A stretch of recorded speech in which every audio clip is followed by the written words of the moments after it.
Today we will go over section 11.4 day 1. Our learning target is to find the measure of an inscribed angle.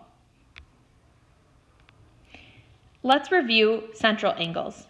These angles are formed by two radii. The location of their vertex is at the center of the circle. An equation that we have been using is that the measure of angle ABC equals the measure of the intercepted arc AC. Today we're going to be focusing more on inscribed angles. These angles are formed by any combination of chord, secant, or tangent line. The location of the vertex is on the circle, as you can see in the diagrams below. Some equations that we will be using.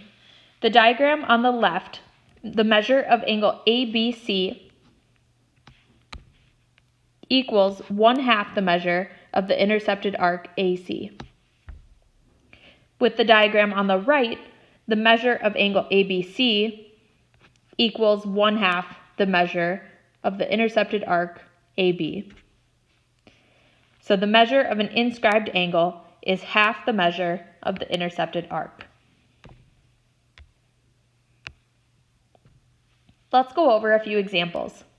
First, we need to find the measure of angle PRU. In this case, we are given the measure of our intercepted arc, which is 118 degrees. So using the equation we just discussed, if we take that intercepted arc measure and divide it by 2, then we get the measure of angle PRU, which is 59 degrees. Next, let's find the measure of the intercepted arc SP. This example is kind of the opposite of what we just did. In this case, we are given our inscribed angle, which is 27 degrees. So instead of dividing by 2, we would multiply by 2. So 2 times 27 gives us 54 degrees. Up next, we need to find the measure of angle STU. In this example, we are given the intercepted arc, which is 166 degrees for arc ST. So we would want to divide by 2 to get the measure of angle STU, which is 83 degrees.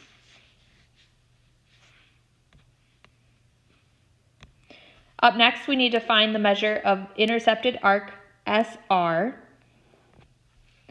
For this example, we are given the inscribed angle, which is 71 degrees. So we would multiply that by 2 to get 142 degrees.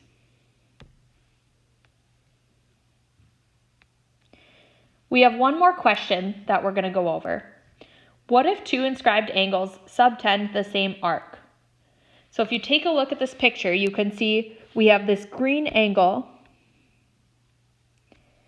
with this intercepted arc, and then the blue angle with this intercepted arc.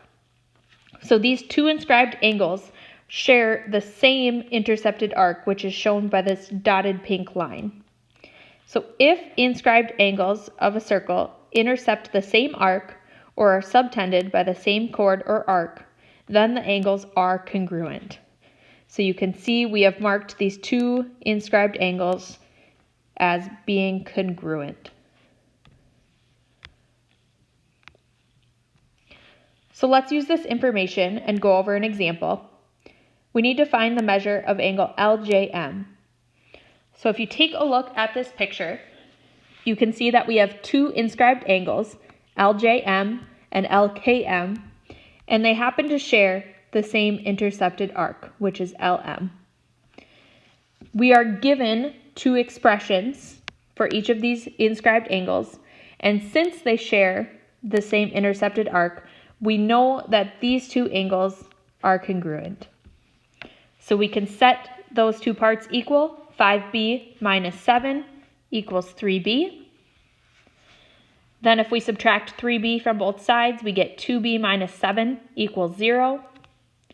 Then we could add 7 to both sides, which gives us 2b equals 7. And then if we divide both sides by 2, we would get b equals 3.5. Remember that our directions said to find the measure of angle LJM, so we're not quite finished yet. We need to take that B value and substitute that back in to measure of angle LJM. So we would take 5 times 3.5 minus 7, which gives us 10.5 degrees.